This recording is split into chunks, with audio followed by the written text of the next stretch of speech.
आदरणीय आशुतोष पाटील सर या ठिकाणी जोडले गेलेले आहेत. या कार्यशाळेमध्ये सहभागी संशोधक, अभ्यासक आणि कार्यशाळेचा आयोजक या नात्यानं मी त्यांचे सुरुवातीलाच या कार्यशाळेमध्ये स्वागत करतो, वेलकम करतो. आणि सरांचा परिचय म्हणजे सरांचा तसं तर म्हटलं तर संपूर्ण महाराष्ट्राला आशुतोष पाटील हे नाव सुपरिचित आहे. तरी बी एक आयोजक या नात्याने मी त्यांचा अल्पसा परिचय, म्हणजे परिचय फार मोठा आहे, वक्त्यांचा परिचय करून देणं एवढी सोपी गोष्ट नाही. सरांचा परिचय ज्यावेळेस माझ्याकडे आला, जवळपास 25 पृष्ठांचा तो परिचय होता. संक्षिप्त असा परिचय मी आपल्या समोर ठेवण्याचा प्रयत्न करतो. जवळपास 21 वर्षापासून सर अध्ययन, अध्यापन आणि संशोधनाचं कार्य करताना आपल्याला दिसून येत आहेत. सरांनी कविता रतीचं वाङ्मयीन कामगिरीचं स्वरूप एक अभ्यास या विषयामध्ये सरांनी पीएचडी पदवी प्राप्त केलेली आहे. कवयित्री बहिणाबाई चौधरी उत्तर महाराष्ट्र विद्यापीठ जळगाव येथील मराठी अभ्यास मंडळाचे सर अध्यक्ष म्हणून सध्या कार्यरत आहेत. जे विद्यापीठ म्हणजे अध्ययन आणि संशोधन केंद्र जे आहेत याचं प्रभारी म्हणून काम त्यांनी केलेलं आहे. विद्यापीठाच्या विविध प्राधिकरणावरती सर काम करताना आपल्याला दिसून येत. त्याच्यामध्ये आरआरसी असेल, विद्या शाखा असतील, विविध कमिटीचे अध्यक्षपद असेल, विविध सिलेक्शन कमिटी असेल, विविध अभ्यास जे मंडळ असतात, या सर्व मंडळावर सरांनी काम केलेलं आहे. सरांनी 2 संशोधन प्रकल्प पूर्ण केलेले आहेत. म्हणजे त्यामध्ये महाराष्ट्र राज्य साहित्य व संस्कृती मंडळ मुंबई यांच्याकडून प्रकल्प लेखनासाठी 12 लाखांचं अनुदान सरांना मिळालेलं आहे. त्यामध्ये विषय आहे असा होता की मराठी वाङ्मय नियतकालिकातील काव्य समीक्षा हा त्यांचा प्रकल्प विषय होता. त्यानंतर त्यांनी मराठी लेखकांच्या कथा आणि कादंबरी लेखनातील श्री प्रतिमा एक अभ्यास या विषयावरही त्यांनी प्रकल्प पूर्ण केलेला आहे. सरांच्या मार्गदर्शनाखाली 6 विद्यार्थ्यांनी पीएचडी पदवी प्राप्त केलेली आहे. कविता रती हे वाङ्मयीन द्विमासिक आपल्या सर्वांना सुपरिचित आहेत. सर त्याचे कार्यकारी संपादक आहेत. सरांना मनोरमा राज्यस्तरीय साहित्य सेवा पुरस्कार मिळाले आहेत. त्याचबरोबर श्रीलिखित साहित्य संदर्भ आणि चिकित्सा या ग्रंथासही त्यांना पुरस्कार प्राप्त झालेला आहे. सरांचे जे ग्रंथ आहेत, पुस्तकं प्रकाशित आहेत, त्यामध्ये कविता, संदर्भ आणि दृष्टिकोन, शोध प्रतिमांचा, कविता रती, वाङ्मयीन कामगिरी, 6 कथाकार, एक अभ्यास. सरांनी काही संपादित ग्रंथही केलेले आहेत. त्यामध्ये विंदा मर्मशोध कवितेचा, माझ्या वर्तमानातील नोंद, आकलन आणि अन्वयार्थ, बोलीचा संशोधनाच्या नव्या दिशा, वाट तुडवताना अशी त्यांची संपादनं प्रकाशित झालेली आहेत.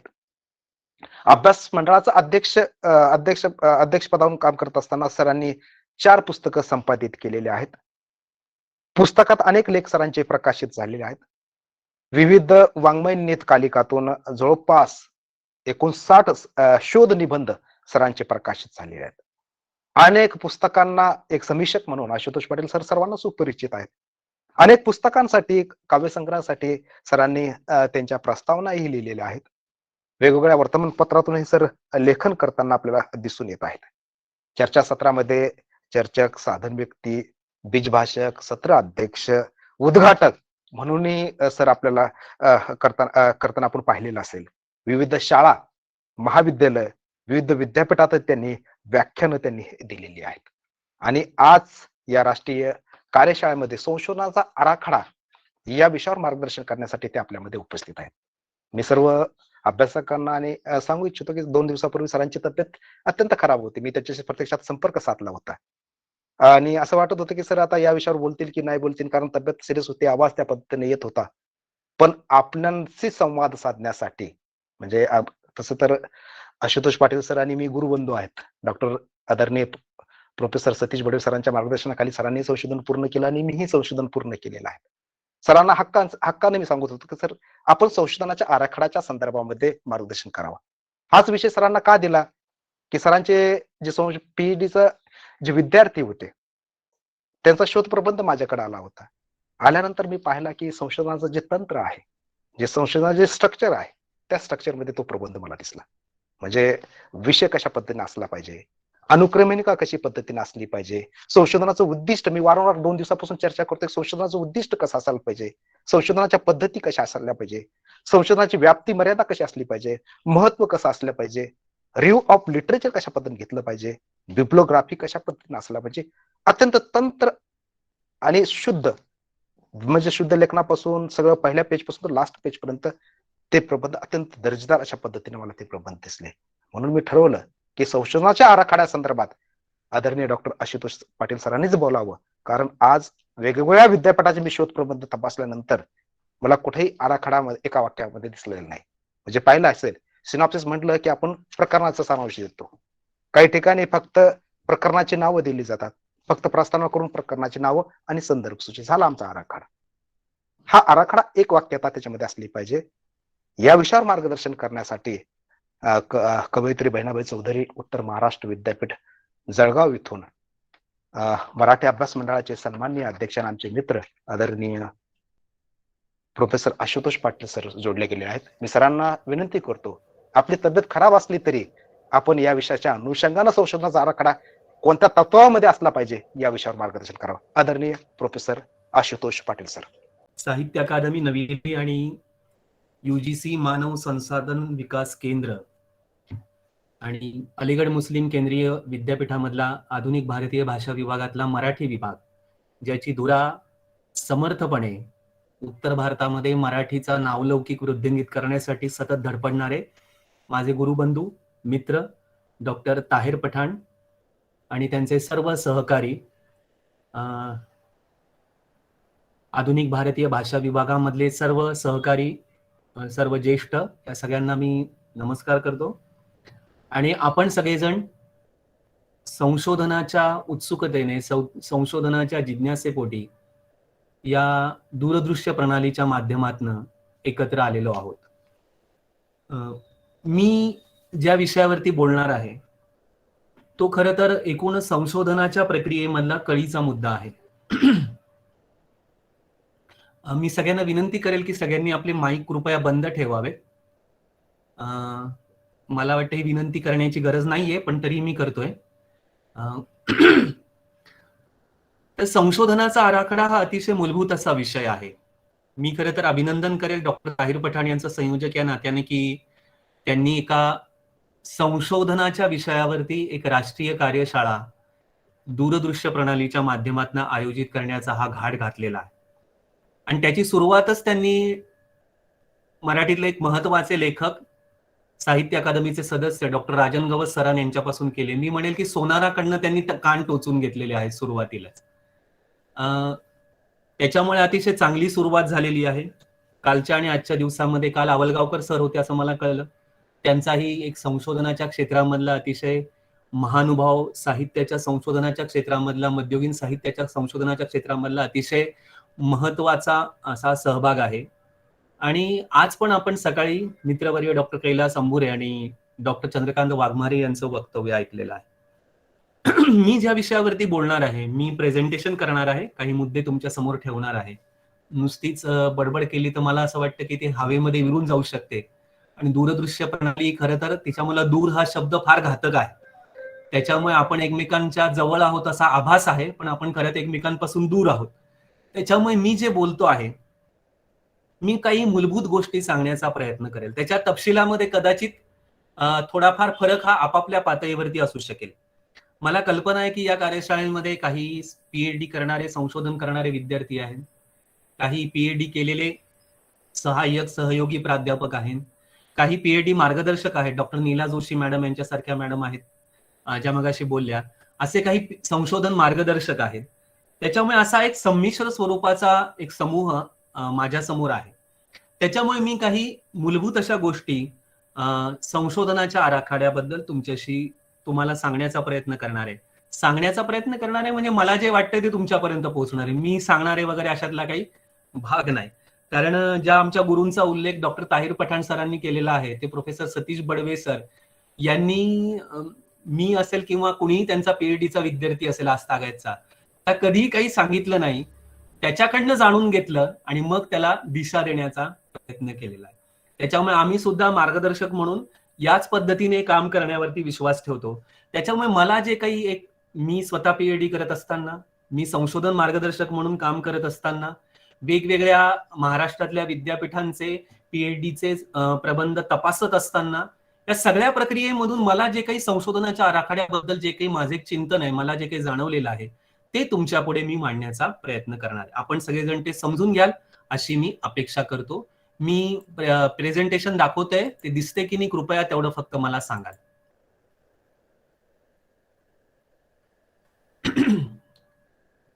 दिसतंय सगळ्यांना? हो सर. Yes sir. ठीक आहे. धन्यवाद. ठीक आहे. हो सर, व्यवस्थित दिसत आहे. धन्यवाद. तर आपल्याला संशोधनाच्या आराखड्याचा विचार करताना मला असं वाटतं की आपल्याला संशोधन म्हणजे काय हे समजून घेण्याची गरज आहे. आता संशोधन म्हणजे काय याच्यापेक्षा मला असं वाटतं की आपण वाङ्मयीन संशोधन या संकल्पनेचा विचार आपण करण्याची गरज आहे. मी प्रेझेंटेशन थांबवलंय, कारण आपण संशोधन म्हणतो ना तेव्हा आपण आपल्या अभ्यास क्षेत्राला मर्यादित करून घेत नाही अशी एक अडचण निर्माण होते. आणि मग काय होतं की बऱ्याचदा संशोधन करू इच्छिणारे विद्यार्थी हे भरकटत राहतात की त्यांना आपल्या अभ्यास क्षेत्रामधलं संशोधन नेमकं काय असतं हेच त्यांना शेवटपर्यंत समजत नाही किंवा समजून घेण्यासाठी त्यांना काही अवसर मिळत नाही. आणि म्हणून मी नेहमी बोलताना मला असं वाटतं की मी संशोधन असा एक शब्दप्रयोग करण्यापेक्षा मी वाङ्मयीन संशोधन असा शब्दप्रयोग करेन, ज्याच्यामध्ये साहित्य आणि भाषा या दोन्ही क्षेत्रांमधलं संशोधन अपेक्षित आहे मला. आणि म्हणून मी वाङ्मयीन संशोधन असा शब्दप्रयोग केलेला आहे. मला सुरुवातीलाच तुमच्याशी मला हे तुम्हाला सांगावं असं वाटतं की वाङ्मयीन संशोधन म्हणजे काय ना हे आपण जरा मूलभूतपणे समजून घेण्याची गरज आहे. मगाशी मी शेवटी वाघमारे सरांचं काही ऐकलं की त्यांनी सांगितलं की प्रायोगिक संशोधन वगैरे काय असतं. तर आपण सगळेजण भाषा आणि साहित्याच्या संशोधनाच्या क्षेत्रामध्ये काम करणारी मंडळी आहोत. मग वाङ्मयीन संशोधन म्हणजे काय याच्याबद्दलच्या अतिशय मूलभूत गोष्टी ज्या तुम्हाला सगळ्यांना माहिती आहेत, असं मलाही माहिती, सगळ्यांना माहिती, पण तरी त्याची एक उजळणी आपण करणार आहोत. मी स्लाइड शेअर करतो. तर वैज्ञानिक संशोधन आणि वाङ्मयीन संशोधन या दोन पूर्णपणे भिन्न गोष्टी आहेत, याची आपण जाणीव करून घ्यायला पाहिजे. म्हणजे वैज्ञानिक संशोधन म्हणजे सायंटिफिक रिसर्च, जी प्रयोगशाळेमध्ये जे संशोधन केलं जातं, भौतिकशास्त्र असेल, रसायनशास्त्र असेल, अशा वेगवेगळ्या सायन्समध्ये जे संशोधन केलं जातं त्याच्यामध्ये प्रयोग महत्वाचा आहे. त्याच्यामध्ये प्रयोगाच्या अंती केली जाणारी पाहणी महत्वाची, त्या प्रयोगाच्या मध्ये घडणाऱ्या सगळ्या गोष्टींचं निरीक्षण महत्वाचं आहे. त्या प्रयोगाच्या पाहणी आणि निरीक्षणामधून तार्किक मांडणी महत्वाची, त्या तार्किक मांडणीमधून निष्कर्ष महत्वाचे, त्या निष्कर्षामधून सिद्धांत प्रतिपादन महत्वाचं आहे. E is equal to MC² असं जेव्हा आईन्स्टाईनने सिद्ध केलं तेव्हा प्रयोग, पाहणी, निरीक्षण, तार्किक मांडणी, निष्कर्ष या सगळ्या प्रक्रियेमधून, या वैज्ञानिक संशोधनाच्या सगळ्या प्रक्रियेमधून आईन्स्टाईन गेले असतील आणि मग त्यांनी सिद्धांत थेरी प्रस्थापित केली की E is equal to MC². याचा अर्थ काय? याचा अर्थ असा होतो की विज्ञानामध्ये, वैज्ञानिक संशोधनामध्ये वस्तुनिष्ठता अत्यंत महत्वाची असते, तार्किकता अत्यंत महत्वाची असते. याच्या उलट आपण जर का वाङ्मयीन संशोधन म्हणजे काय जर का आपण बघण्याचा प्रयत्न केला तर आपल्याला दिसेल की आपल्या वाङ्मयीन संशोधनामधला सगळ्यात पहिला टप्पा जो असतो ना तो संकलन हा असतो. वैज्ञानिक संशोधनात प्रयोग असतो, आपण संकलनापासून सुरुवात करतो, बरोबर आहे. आपण अभ्यास विषयाची जी सामग्री आहे, संदर्भ साधनं आहेत, त्याचं संकलन करत असतो. त्याच्यानंतर त्या संकलित सामग्रीचं आपण पृथक्करण करतो, त्याचा अन्वयार्थ लावतो. पृथक्करण करतो म्हणजे सोप्या भाषेमध्ये त्याचं आपण क्लासिफिकेशन करतो, त्याचं वर्गीकरण करतो, बरोबर आहे. आणि त्याचं एक इंटरप्रिटेशन करण्याचा, त्याचा एक अन्वयार्थ लावण्याचा प्रयत्न आपण करतो. आपल्या हाताशी ही जी पृथक्करण झालेली, अन्वयार्थ लावलेली सामग्री असते त्याची आपण चिकित्सा करतो, त्याचं आपण विश्लेषण करतो. ते विश्लेषण तार्किक विश्लेषण असतं, ते साधार असतं, ससंदर्भ असतं. ही जी मांडणी असते आपली वाङ्मयीन संशोधनामधली ती ससंदर्भ असते, साधार असते, पुराव्यानिशी असते. आणि म्हणून वाङ्मयाच्या संशोधनामध्ये वस्तुनिष्ठता महत्वाची नाही तर सर्जन प्रधानता महत्वाची आहे. आपण ज्या अभ्यास विषयाचं संशोधन करतोय ते साहित्य हे सर्जन प्रधान आहे. वैज्ञानिक संशोधनामध्ये सर्जन प्रधानतेला महत्व नाही. आपण सर्जन प्रधान असणाऱ्या साहित्याचा, वाङ्मयाचा अभ्यास संशोधन म्हणून करत असतो, हे आपण लक्षात घेण्याची गरज आहे. म्हणजे आपल्याला कळेल की वाङ्मयीन संशोधन ही एक फार वेगळी अभ्यास शाखा आहे. तिचा विचार करताना आपल्याला काय करावं लागतं, तर वाङ्मयीन संशोधनाचं नेमकं क्षेत्र काय याची चर्चा करताना आपल्याला असं दिसतं की वाङ्मयीन संशोधनामध्ये आपल्याला दिसतं की लेखक आणि साहित्य कृती या दोन गोष्टी अतिशय महत्वाच्या असतात. तुम्ही पीएचडी करत असाल किंवा केलेली असेल किंवा मार्गदर्शन करत असाल, तर वाङ्मयीन संशोधनाचा विचार करताना तुम्ही एक तर कुठल्या तरी लेखकाच्या साहित्याबद्दल विचार करतात किंवा तुम्ही कुठल्या ना कुठल्या अंगाने साहित्य कृतींबद्दल विचार करतात. मग त्या वेगवेगळ्या प्रवाहातल्या असतील, वेगवेगळ्या प्रकारातल्या असतील, वेगवेगळ्या प्रवृत्तीच्या असतील. पण आपला सगळा वाङ्मयीन संशोधनाचा साहित्याशी संबंधित जो सगळा व्यवहार आहे ना, तो काय आहे, तर तो लेखक आणि साहित्य कृती यांच्याशी संबंधित आहे. माफ करा, लेखक आणि साहित्य कृती यांच्याशी संबंधित आहे. आणि लेखक आणि साहित्य कृती याचं मूलद्रव्य काय किंवा याचा सार काय किंवा लेखक आणि साहित्य कृती याच्या मुळाशी काय, तर मानवी जीवन वास्तव आहे. माणसाच्या आपल्या सगळ्यांच्या जगण्यातलं वास्तव हे लेखक आणि साहित्य कृती यांच्या मुळाशी असतं. मग आपल्याला वाङ्मयीन संशोधनाचा विचार करताना आपल्याला हे लक्षात घेण्याची गरज आहे की मानवी जीवन वास्तव आणि साहित्यामध्ये येणारं वास्तव या दोन निराळ्या गोष्टी आहेत, हे आपण लक्षात घेण्याची गरज आहे. बऱ्याचदा काय होतं मित्रांनो, की आपल्याला साहित्यामधलं वास्तव आणि आपल्या आजूबाजूचं वास्तव याच्यामध्ये आपल्याला फरक करता येत नाही आणि मग आपल्याला साहित्य कृती समजून घेताना आपल्या गफलती होतात. मला जे कळलं ते मी अगदी सोप्या भाषेत सांगेल की वाङ्मयीन संशोधन म्हणजे काय असतं, तर आपलं साहित्याचं आकलन अधिक परिपक्व करणं असतं. आपल्याला ते साहित्य समजून घेण्याकरता आपण आपली आकलनाची शक्ती विकसित करणं असतं, वृद्धिंगत करणं असतं. आपल्याला साहित्य कृती समजून घेताना, तिचं आकलन करून घेताना आपण तिच्यातलं जीवन वास्तव जेव्हा समजून घेतो, कोणती साहित्य कृती घ्या, त्या साहित्य कृतीतलं जेव्हा जीवन वास्तव समजून घेतो, तेव्हा प्रत्यक्षातलं जीवन वास्तव आणि साहित्य कृतीमधलं जीवन वास्तव या दोन वेगळ्या गोष्टी आहेत, याचं भान बऱ्याचदा आपल्याला राहत नाही. आपण म्हणून बऱ्याचदा काय होतं, अनेक प्रबंधांमध्ये असं वाचायला मिळतं की लेखकाने एखाद्या कादंबरीमध्ये जर का एखादा प्रश्न मांडलेला आहे, एखादी सामाजिक समस्या मांडलेली, म्हणजे तहान नावाची सदानंद देशमुखांची कादंबरी समजा, मला आठवलं आता, त्याच्यामध्ये ग्रामीण जीवनातला पाण्याचा प्रश्न किती गंभीर रूप धारण करतो हे जीवन वास्तव आहे, खेड्यातलं वास्तव. तर ते खेड्यातलं वास्तव लेखकाने कसं मांडलेलं आहे,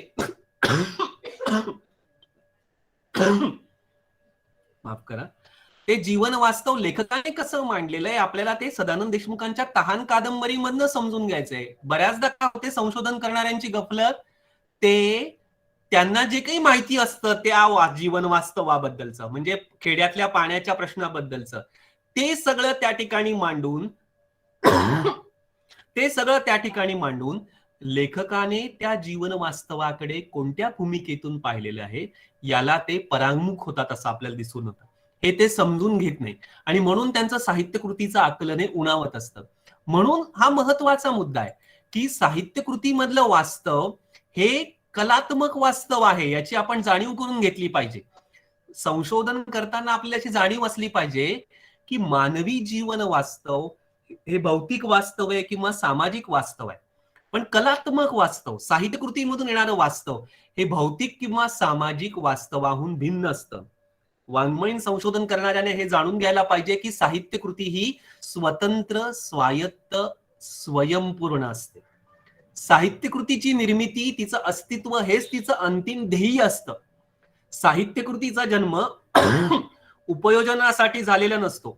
तिच्या निर्मिती मागच्या प्रेरणा, तिची उद्दिष्ट ही पूर्णपणे भिन्न स्वरूपाची असतात, विज्ञानापेक्षा भिन्न असतात, सामाजिक शास्त्रापेक्षा पूर्णपणे भिन्न स्वरूपाची असतात. आणि म्हणून मग संशोधन काय करत असतं, आपल्याला माहिती की संशोधन हे सत्याचा शोध घेत असतं, बरोबर आहे ना. तुम्ही कोणत्या सत्याचा शोध तुमच्या संशोधनातनं घेतला असा प्रश्न तुम्हाला विचारला जातो किंवा असा विचार आपण करायला हवा. तर संशोधन सत्याचा शोध घेत असतं म्हणजे काय, तर इंग्रजी मधलं एक वाक्य, इन आर्ट म्हणजे कलेच्या क्षेत्रामध्ये, opposition of truth is not false. बघा, विज्ञानाच्या क्षेत्रामध्ये अपोजिशन ऑफ ट्रूथ काय असतं? फॉल्सच आहे. विज्ञानाच्या क्षेत्रामध्ये सत्याच्या विरुद्ध आपल्याला जी गोष्ट सत्य नाही ती काय विज्ञानाच्या दृष्टीने असत्य आहे, बरोबर आहे. पण कलेच्या क्षेत्रामध्ये तसं नसतं मित्रांनो. कलेच्या क्षेत्रामध्ये in art opposition of truth is not false, is another truth. कलेच्या क्षेत्रामध्ये सत्याच्या विरुद्धार्थी शब्द असत्य असा नसतो, तर आणखीन एक सत्य असतं. म्हणजे काय असतं बघा, म्हणजे वाङ्मयीन संशोधनामधनं सत्याचा शोध घेणं हे फार आव्हानास्पद काम आहे. आपण ते खूप सोपं करून टाकले, आपण खूप ते डायल्यूट करून टाकले, सपक करून टाकलेले.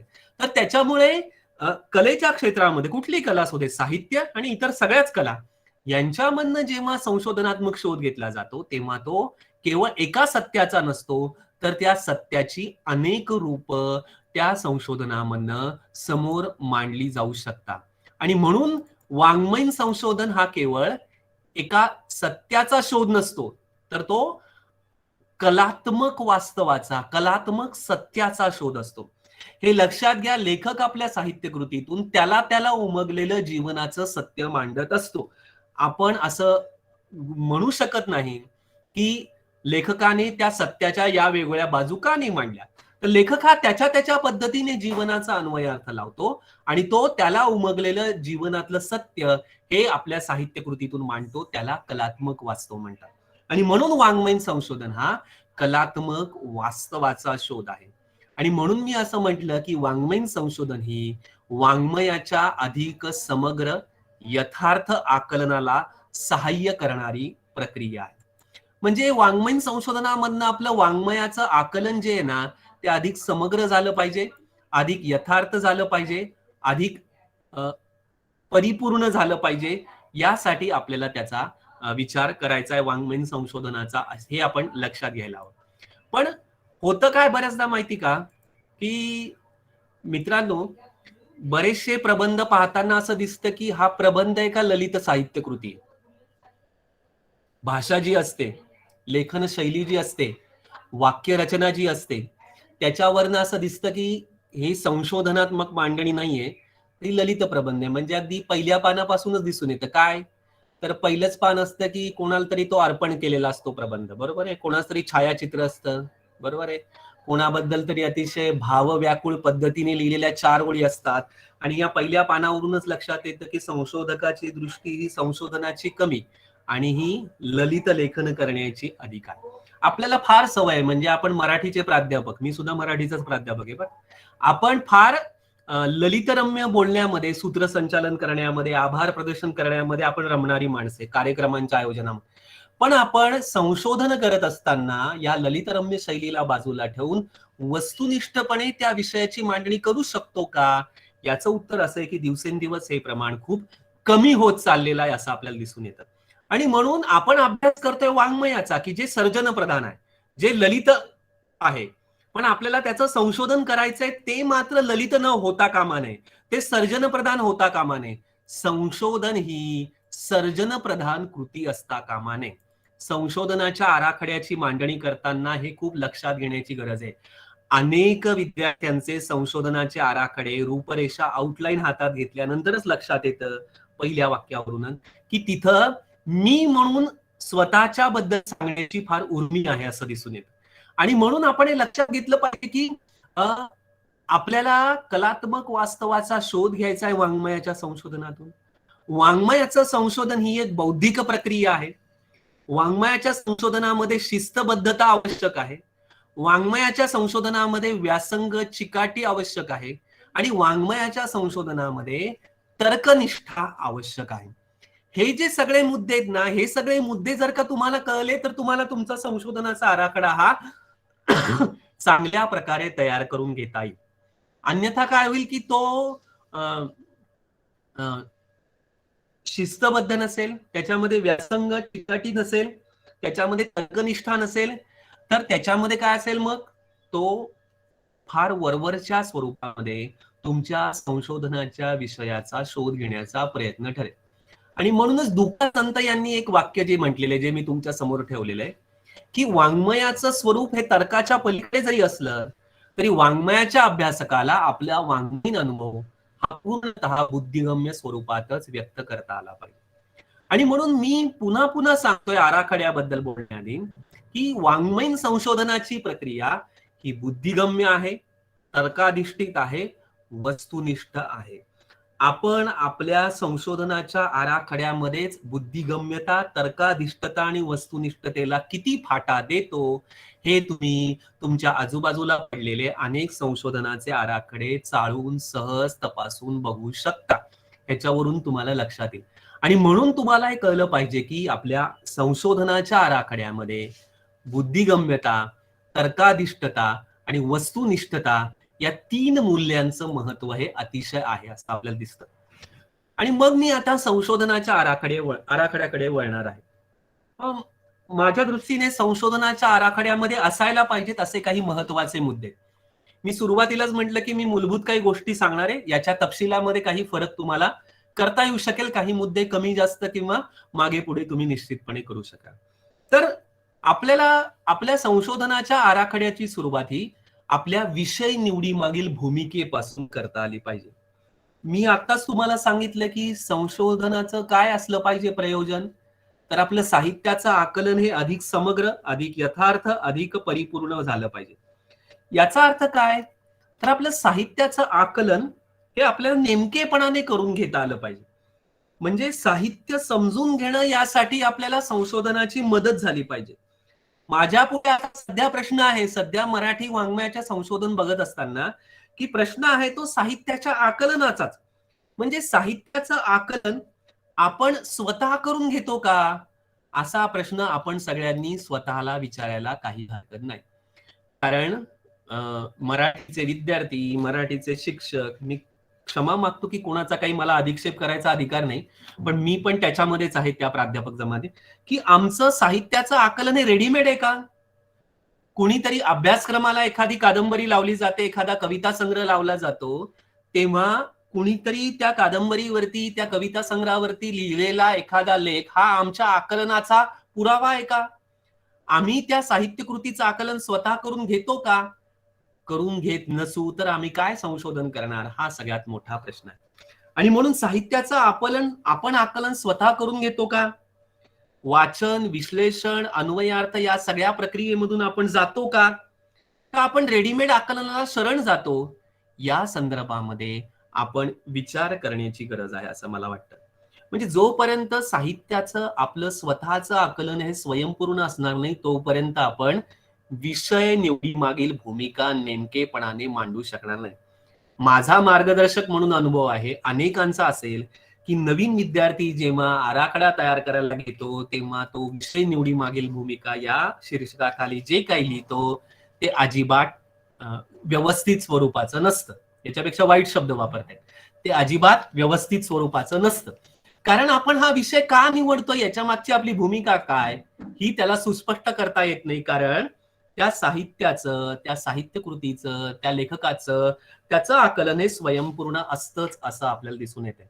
म्हणजे मी बऱ्याचदा काय होतं की मार्गदर्शक काही एखादा विषय सुचवतो विद्यार्थ्याला, बरोबर आहे, आणि मग काय होतं बऱ्याचदा की मार्गदर्शक जेव्हा एखादा विषय सुचवतो तेव्हा मग त्या विषयाबद्दलचं, त्या विषयामधल्या साहित्याचं, लेखकाच्या लेखनाचं आकलन त्या मार्गदर्शकाचं असतं.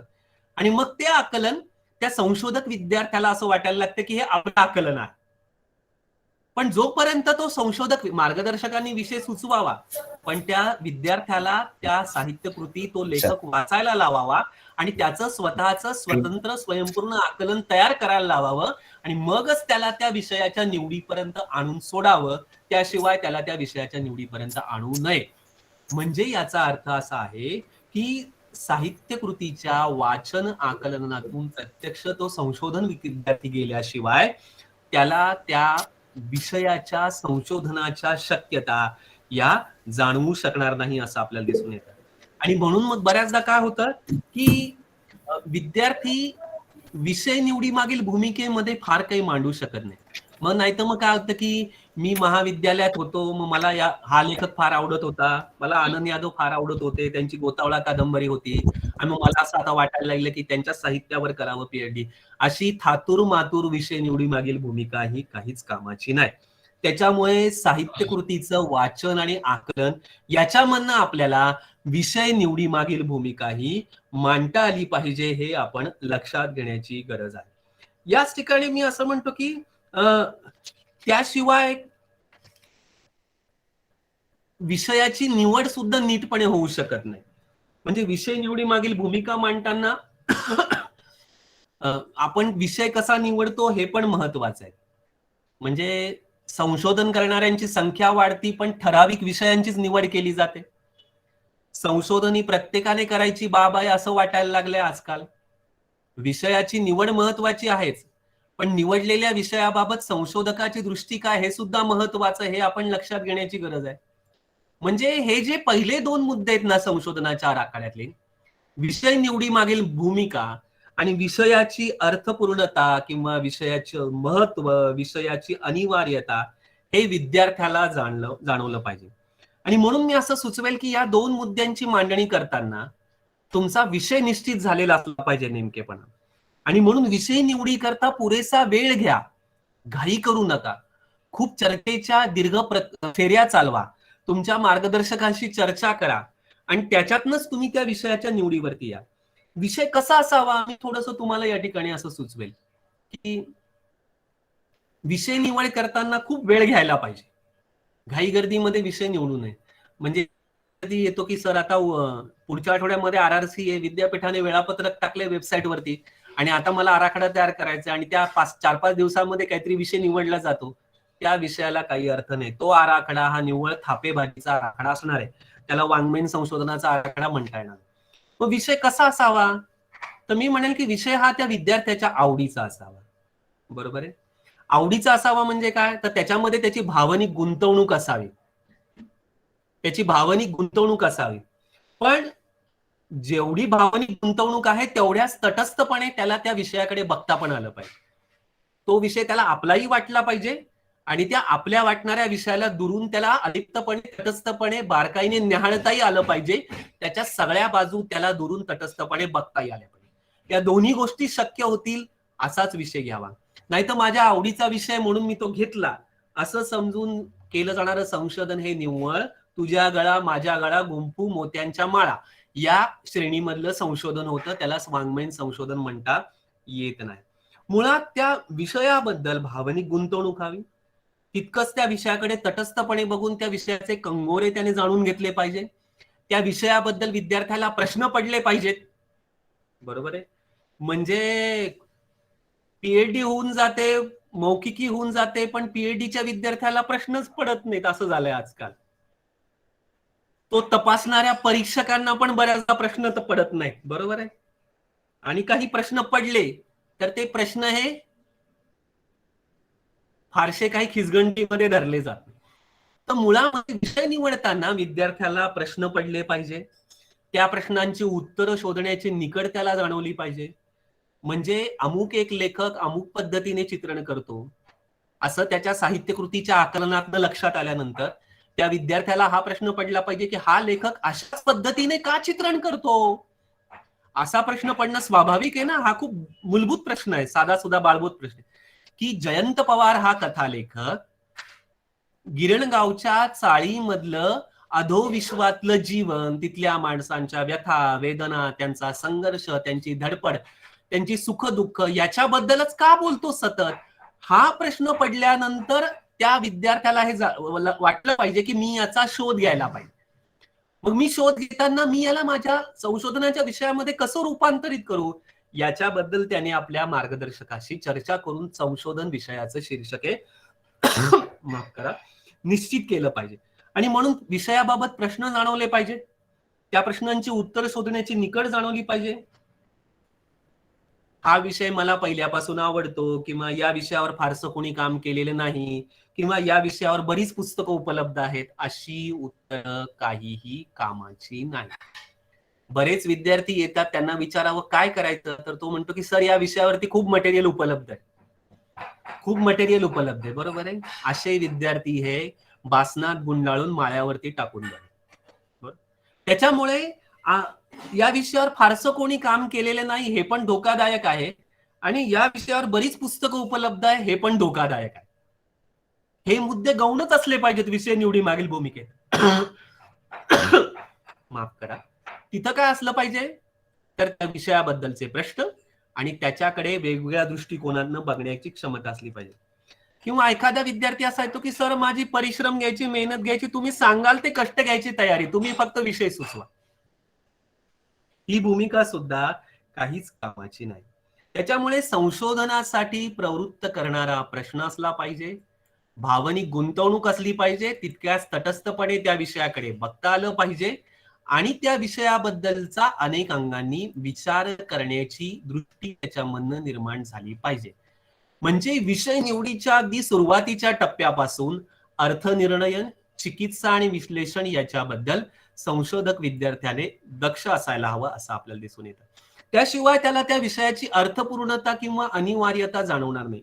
एक लक्षात घ्या की आपण जर का संशोधन करतोय आणि आपण एखादा विषय घेतला तर आपणच स्वतःला प्रश्न विचारला पाहिजे की मी या विषयावरती संशोधन करावे एवढं काय महत्वाचं आहे या विषयामध्ये, या विषयाची अर्थपूर्णता काय, अनिवार्यता काय, हे मला स्वतःला जाणवलं पाहिजे.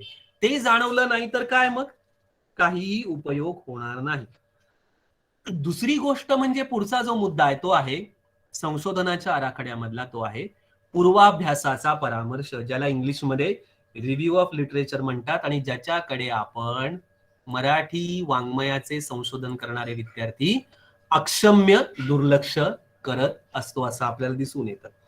मी असं म्हणेन मार्गदर्शक म्हणून की रिव्ह्यू ऑफ लिटरेचर मध्ये, पूर्व संशोधनाच्या परामर्शामध्ये जर तुम्ही कंबर खोचून मेहनत घेतली तर तुमचं खूप मोठं संशोधनाचं काम हे त्याच ठिकाणी पार पडू शकतं.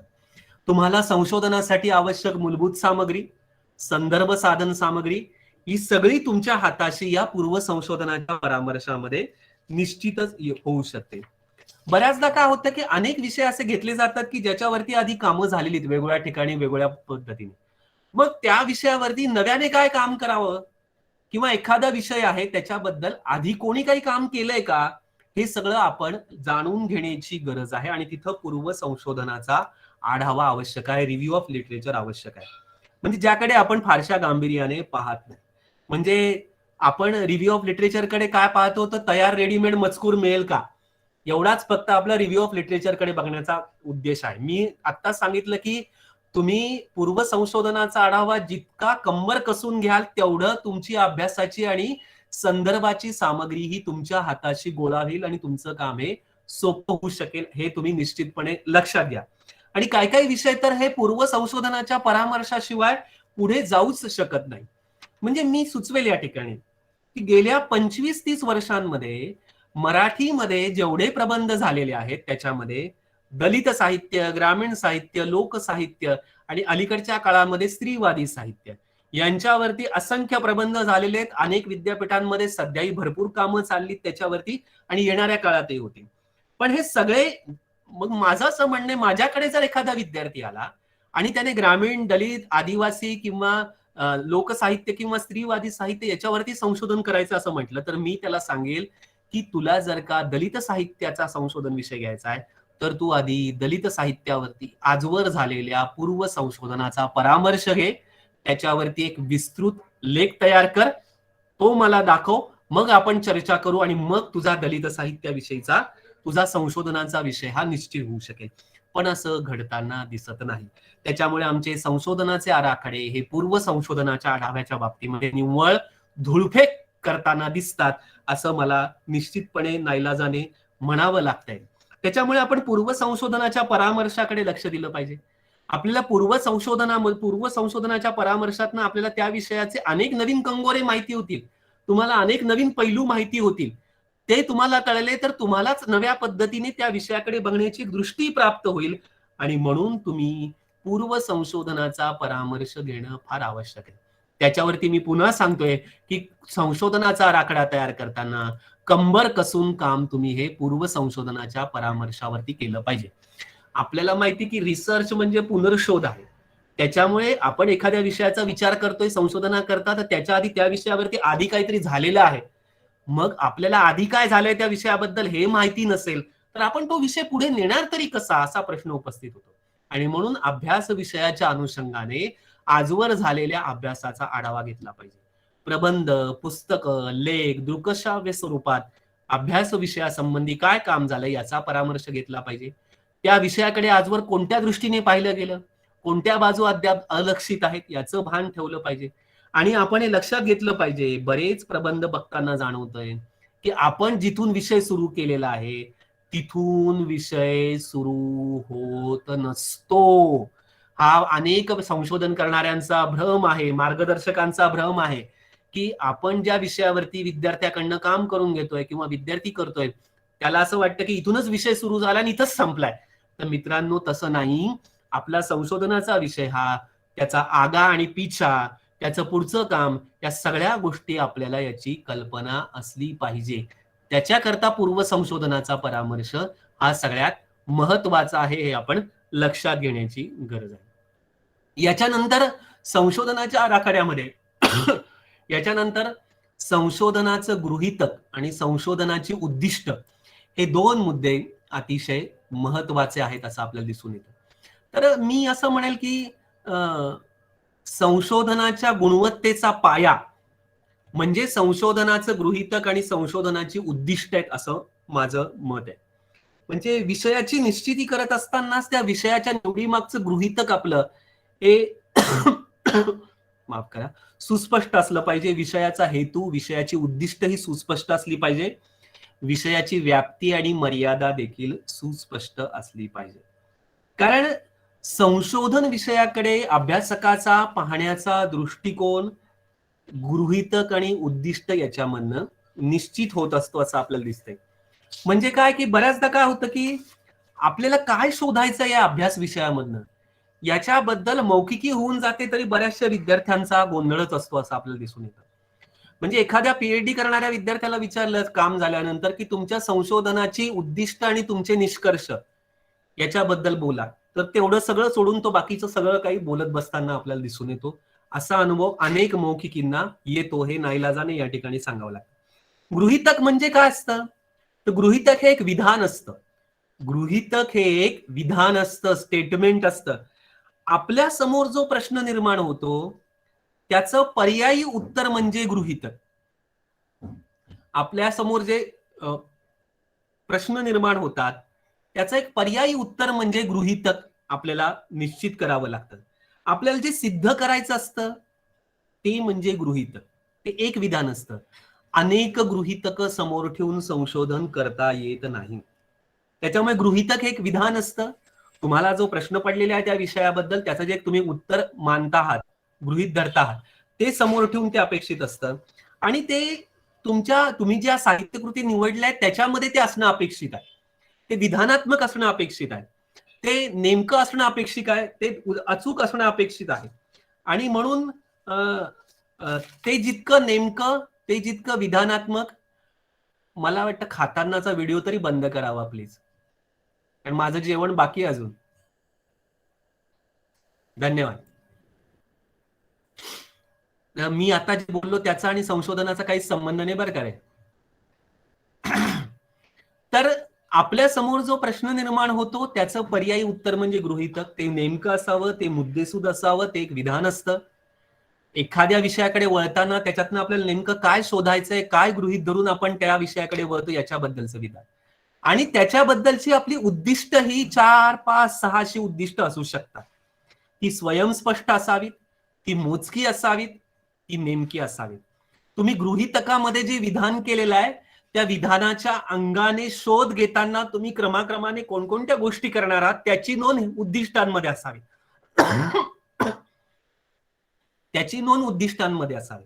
म्हणजे जेणेकरून हे तुमचं गृहीतक आहे आणि त्याची पूर्तता करण्याकरता, त्याचा शोध घेण्याकरता, त्याच्यापर्यंत जाण्याकरता तुम्ही टप्प्याटप्प्याने 1, 2, 3, 4, 5 अशी उद्दिष्ट ही निश्चित केलेली आहेत. तुमची गृहीतक आणि विषयाची उद्दिष्ट ही जितकी सुस्पष्ट तितकं तुमचं संशोधन हे गुणवत्तेवर आधारित होईल. हे आपण लक्षात घेण्याची गरज आहे. तिसरा एक जो मुद्दा आहे संशोधनाच्या आराखड्यामध्ये, की व्याप्ती आणि मर्यादा ही पण आपल्याला स्पष्ट करता आली पाहिजे विषयाची. हे बऱ्याचदा होतं की विद्यार्थ्यांना आपल्या विषयाची व्याप्ती निश्चित नाही करतायत. व्याप्ती म्हणजे काय असतं, तर आपला विषय हा कुठून सुरू होतो आणि कुठपर्यंत जाणार आहे. कुठून सुरू होतो आणि कुठपर्यंत जाणार आहे म्हणजे काय, की एखाद्या कालखंडाची मर्यादा असू शकते, बरोबर आहे. वेगवेगळ्या प्रकारच्या मर्यादा आपल्याला आपल्या विषयाला घालून घेता येऊ शकतात.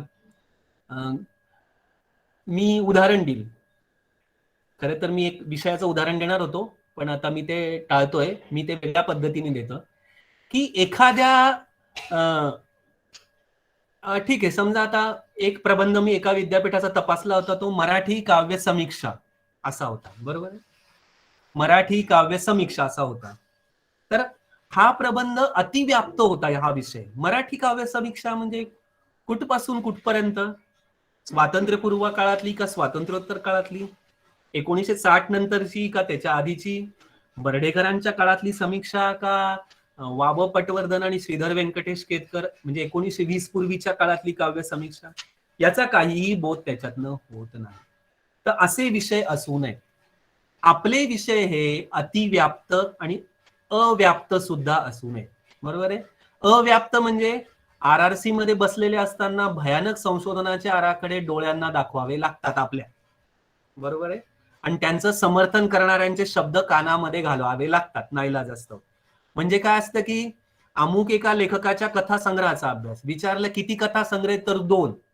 हा कसा काय संशोधनाचा विषय होऊ शकतो, तर तो समोरचाच माणूस आणि मार्गदर्शक आपल्याकडे मूर्खासारखं पाहतो, बरोबर. हे अव्याप्त विषय आहे. 2 कथा संग्रह किंवा 2 कथा संग्रह आणि 2 नाटकं. व्याप्ती आणि मर्यादा जी आहे संशोधन विषयाची, आराखड्यामधला अतिशय महत्वाचा मुद्दा आहे तो त्याच्याबद्दल. तर विषय अतिव्याप्त पण असू नये, बरोबर आहे. अमुक अमुक विचारसरणीचा मराठी साहित्यावरील प्रभाव असा विषय नाही होऊ शकत ना. त्याला काहीतरी कालखंडाची मर्यादा हवी, त्याला काहीतरी साहित्य प्रकाराची मर्यादा हवी, त्याला काहीतरी साहित्य प्रवाहाची मर्यादा हवी, त्याला काही लेखकांची मर्यादा हवी. काही ना काहीतरी तर मर्यादा घालून घ्यायला पाहिजे ना. संशोधन म्हणजे उठलं आणि सुरू केलं आणि जोपर्यंत चाललं असं काम म्हणजे संशोधन नसतं, बरोबर आहे. त्याला काहीतरी सुरुवात असते, स्टार्टिंग पॉइंट असतो, प्रारंभ बिंदू असतो आणि कुठेतरी थांबायचं असतं. तर हा प्रारंभ बिंदू आणि थांबायचा बिंदू हे दोन्ही बिंदू निश्चित करता आले पाहिजे संशोधन करणाऱ्याला. त्याला व्याप्ती म्हणतात. हा फार महत्वाचा मुद्दा आहे सध्याच्या मराठी संशोधनाच्या क्षेत्रामधला. तर त्याच्यामुळे आपण व्याप्ती निश्चित केली पाहिजे. अनेक चांगले विषय एका बिंदूपासून सुरू होतात आणि ते पुढे कुठे जातात त्यांचं त्यांनाच माहिती, कुठेतरी थांबतात. मग ते शेवटी जेव्हा तो विद्यार्थी तरी दमतो, विद्यापीठ तरी दमतं किंवा मार्गदर्शक तरी दमतो, तेव्हा ते विषय थांबतात कुठेतरी. तर हे आपल्याला निश्चित करता आलं पाहिजे की विषय कुठून सुरू होतोय, तो कुठपर्यंत जातोय. म्हणून मी असं सुचवेल की संशोधनाच्या आराखड्यामध्ये अभ्यास विषयाकडून काय अपेक्षा करावी आणि काय अपेक्षा करू नये हे विद्यार्थ्याला पहिल्यांदा कळालं पाहिजे, म्हणजे त्याला ते नीट मांडता येईल. विद्यार्थ्याला हे कळलं पाहिजे आराखड्यामध्ये मांडणी करताना की आपल्या विषयाकडून काय अपेक्षा करायची आपल्याला आणि काय अपेक्षा करायची नाहीये. या 2 गोष्टी त्याला सुस्पष्ट असल्या पाहिजेत. त्याशिवाय व्याप्ती आणि मर्यादा निश्चित होणार नाही आणि त्या विद्यार्थ्याचा संशोधनाचा आराखडा हा निश्चितपणे पुढे जाऊ शकणार नाही असं आपल्याला दिसून येतं. आणि म्हणून आपण हे लक्षात घ्यायला हवं की व्याप्ती आणि मर्यादा हा अतिशय महत्वाचा मुद्दा आहे. बऱ्याचदा काय होतं की अलीकडे आपल्या संशोधनाच्या आराखड्यामध्ये जी शीर्षकं वाचायला मिळतात ना, त्याच्यातले काही काही शब्द कशा करता असतात आणि त्यांचा संशोधनाच्या निवडीमागील भूमिका, उद्दिष्ट, गृहीतक, व्याप्ती, मर्यादा याच्याशी काय संबंध असतो असा प्रश्न मला सतत पडलेला आहे. कदाचित तो माझा बाळगूत प्रश्न असेल, पण मला असं वाटतं की मी तुम्हाला सांगू इच्छितो की वाङ्मयीन आणि सामाजिक अभ्यास काय गरज आहे याची तुमच्या शीर्षकामध्ये, बरोबर आहे. म्हणजे आजकाल तर फार चलती आहे की अमुक अमुक लेखकाच्या साहित्याचा वाङ्मयीन आणि सामाजिक अभ्यास. तर हे वाङ्मयीन आणि सामाजिक अभ्यास काय गौड बंगाल आहे? म्हणजे तुम्हाला असं सांगायचंय का की आमच्या प्रबंधामध्ये आम्ही वाङ्मयीन पण अभ्यास करणार आहे आणि सामाजिक पण अभ्यास करणार आहे. पण असं तुम्हाला सांगायचं याचा अर्थ गोंधळ आहे तुमचा. मी तेच म्हटलं ना, आपल्या विषयाकडनं आपण काय अपेक्षा करावी आणि काय करू नये.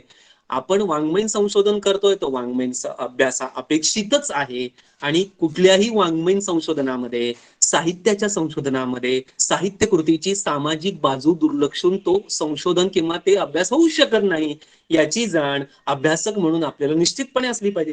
किंवा चिकित्सक अभ्यास, विवेचक अभ्यास, विश्लेषणात्मक अभ्यास, एक अभ्यास, बरोबर आहे. हे असे शब्दप्रयोग करण्याची काय गरज आहे, याचा पण विचार आपण निश्चितपणे करण्याची आवश्यकता आहे असं मला वाटतं. त्याशिवाय व्याप्ती आणि मर्यादा निश्चित होणार नाही.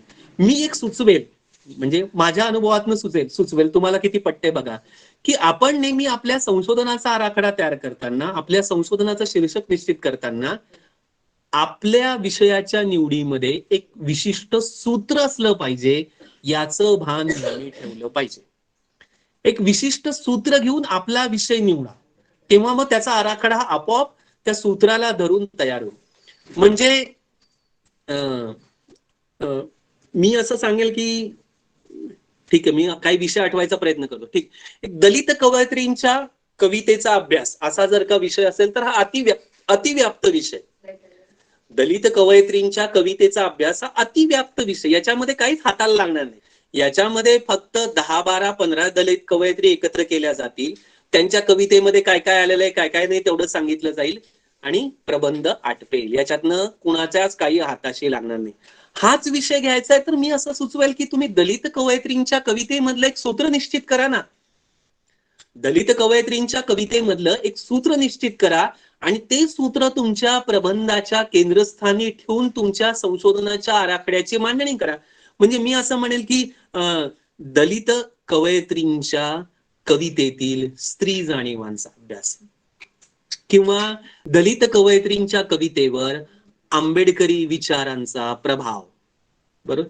तर किंवा दलित कवयित्रींच्या कवितेची भाषा किंवा काव्यशैली किंवा रचना विशेष या अंगाने अभ्यास, असं एक सूत्र निश्चित तुम्ही केलं ना तर तुमच्या अभ्यासाला एक दिशा राहील.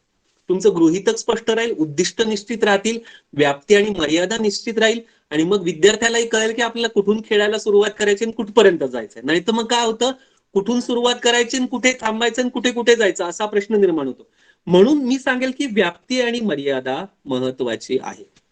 आणि किंवा माझ्याकडे एका विद्यार्थ्याने प्रबंध काम केलेलं आहे, राजन गवस यांच्या ललित साहित्यातील कृषीजन वास्तवाचा अभ्यास, बरोबर.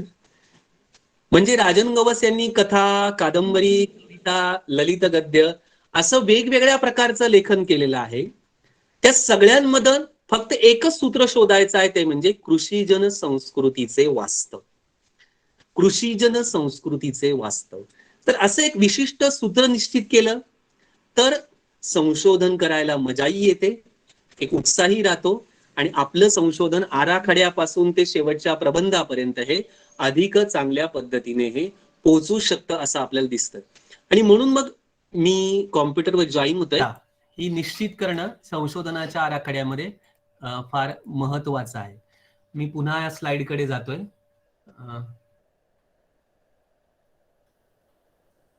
व्याप्ती आणि मर्यादा नंतर संशोधन पद्धती हा महत्वाचा मुद्दा आहे. मला असं वाटतं त्याच्याबद्दल कैलास अंबुरे आणि चंद्रकांत वाघमारे हे विस्तृतपणे बोललेत. आणि संशोधनाच्या आराखड्यामध्ये आपल्याला त्याची नोंद करायची आहे, संशोधन पद्धती. तर आपला अभ्यास विषय हा कोणत्या संशोधन पद्धतीच्या अंगाने पुढे जाईल याचा विचार करून ती नोंद करावी. फार आशय विश्लेषणात्मक पद्धती किंवा आशय संश्लेषणात्मक पद्धती किंवा ऐतिहासिक पद्धती, चरित्रात्मक पद्धती, अशी काहीतरी ढोबळ पद्धतींची नोंद करण्यापेक्षा आपला विषय हा खरोखरच कुठल्या संशोधन पद्धतीच्या अंगाने जाणार आहे याची चर्चा आपण करणं या ठिकाणी अपेक्षित आहे. त्याच्यानंतर संशोधनाच्या आराखड्यामध्ये अपेक्षित आहे प्रकरणांची विभागणी. आता ही त्या त्या विषयानुसार होईल, बरोबर. याच्याबद्दल मी एक सुचवेल की जसं मी आता म्हटलं की अनेक विषयांवरती आतापर्यंत कामं झालीत, बरोबर आहे. म्हणजे आता दलित साहित्य, ग्रामीण साहित्य, लोकसाहित्य, आदिवासी साहित्य, स्त्रीवादी साहित्य हे सगळे चलतीचे विषय.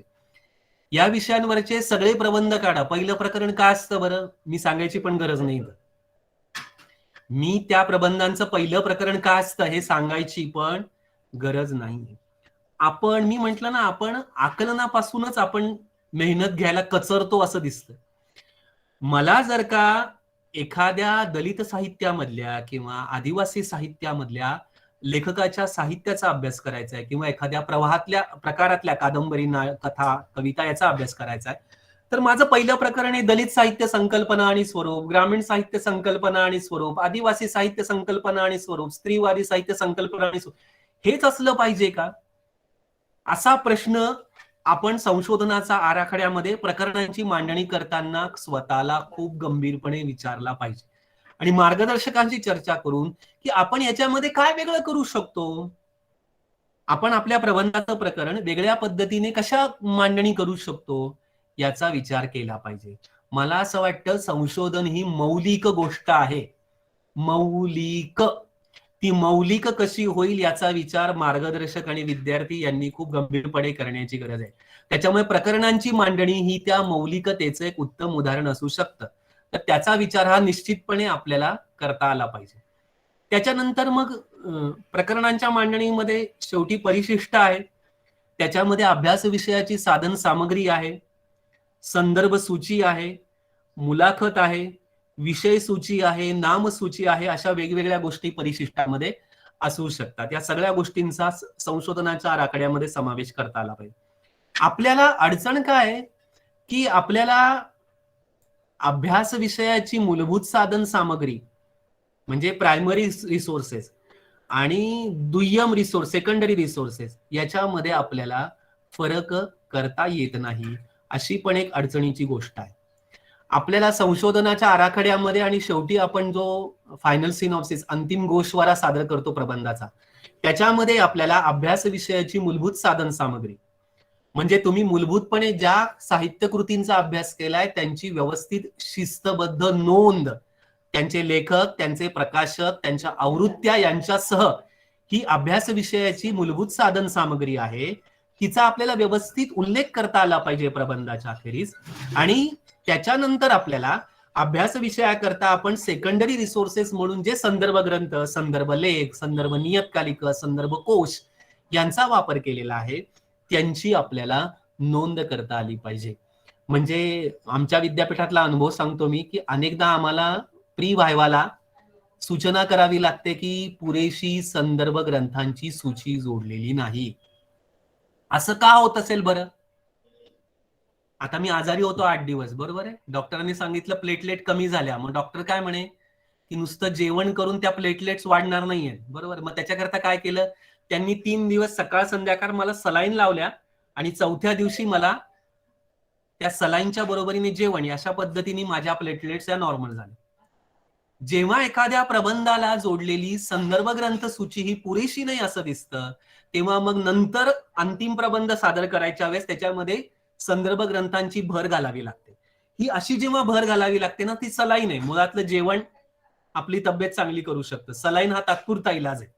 तर म्हणून आपण संशोधनाच्या आराखड्यापासून, मी म्हटलं ना, पूर्व संशोधनाचा परामर्श घेतानाच तो कंबर कसून घेतला तर तुमची मूलभूत साधन सामग्री आणि संदर्भ ग्रंथ सूची ही सुद्धा खूप चांगल्या प्रकारे समृद्धपणे तयार होत असते.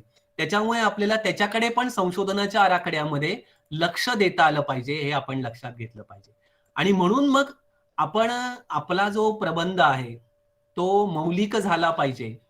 तर मी शेवटी असं सांगेल की प्रबंधाची मौलिकता, वाङ्मयीन संशोधनाची मौलिकता ही 2 गोष्टींवर अवलंबून असते.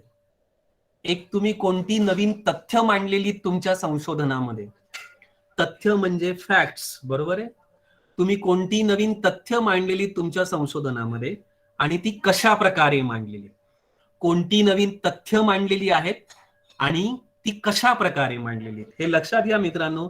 की खरंच आपण आपल्या संशोधनातनं काही नवीन तथ्य मांडतो का, हा पहिला प्रश्न आहे. आणि दुसरा, जर मांडत असू तर ती काही नव्या पद्धतीने मांडण्याचा आपण काही प्रयत्न करतो का.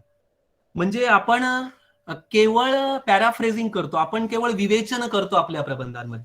आपण आकृत्या, तक्ते, नकाशे वेगवेगळ्या पद्धतीने आज इतकी डिजिटल साधनं उपलब्ध झाली, त्यांचा आपण आपल्या प्रबंधातल्या मांडणीमध्ये काही उपयोग करतो का? तर या सगळ्या गोष्टींचा विचार केला पाहिजे. आणि म्हणून त्याच्याकरता सगळ्यात मूलभूत गोष्ट म्हणजे तुमचा संशोधनाचा आराखडा हा नेटका असला पाहिजे, नेमका असला पाहिजे, गंभीर असला पाहिजे. तुम्ही तो परिश्रमपूर्वक तयार केलेला असला पाहिजे. तो तुमच्या अभ्यासाची कसोटी पाहणारा असला पाहिजे. तर अशा संशोधनाच्या आराखड्यासाठी आणि त्यातून सिद्ध होणाऱ्या चांगल्या वाङ्मयीन संशोधनासाठी तुम्हा सगळ्यांना मी आवाज येत नाहीये. करतो. आणि मला जे काही या विषयाबद्दल समजलं होतं किंवा माझं जे काही आकलन आहे ते मांडण्याचा मी या ठिकाणी प्रयत्न केलेला आहे. तर मला या ठिकाणी आपण आमंत्रित केलं त्याबद्दल धन्यवाद. आपले काही प्रश्न असतील तर आपण चर्चा करूया.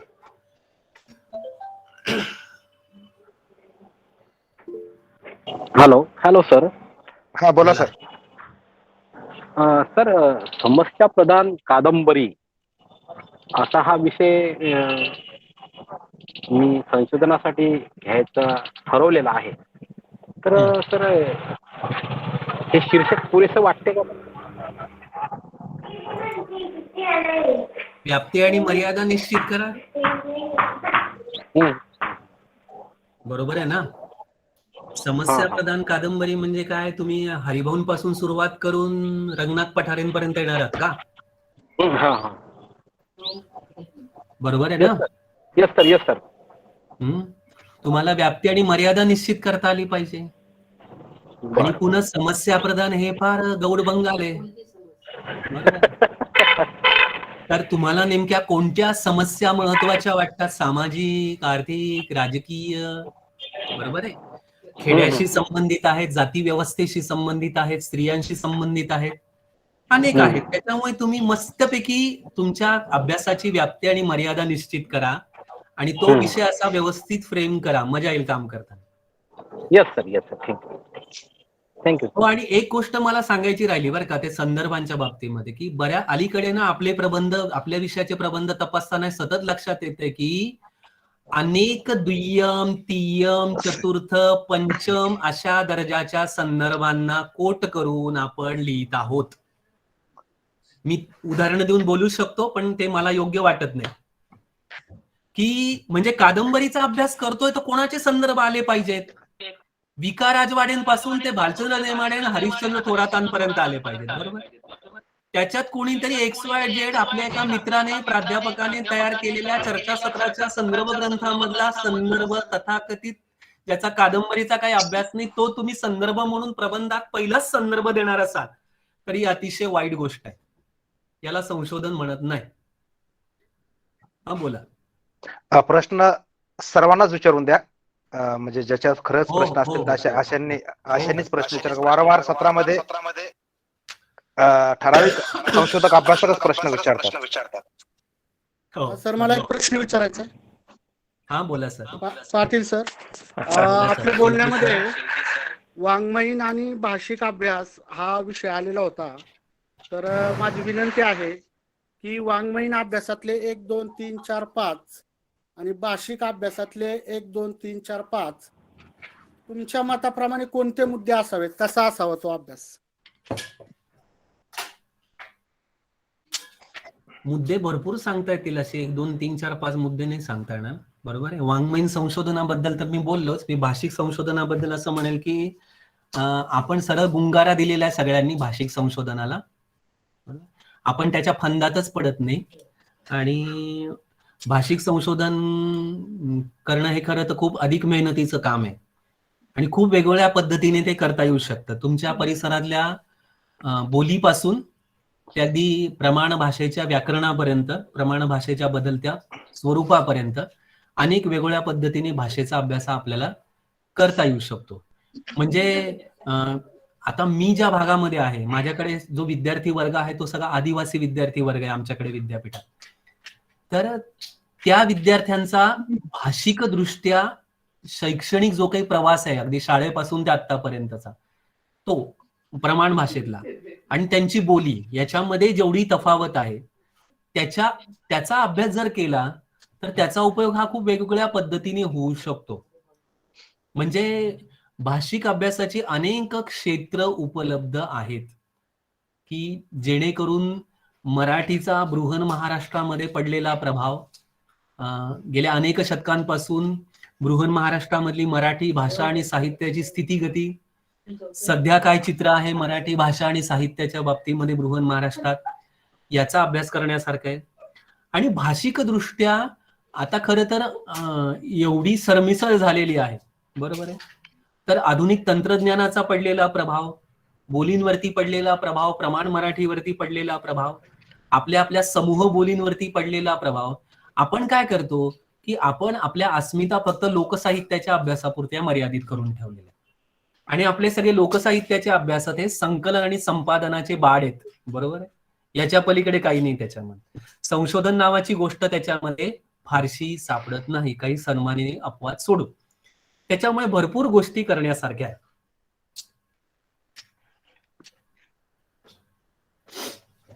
अजून हॅलो, हा, बोला. नमस्कार, बोला सर.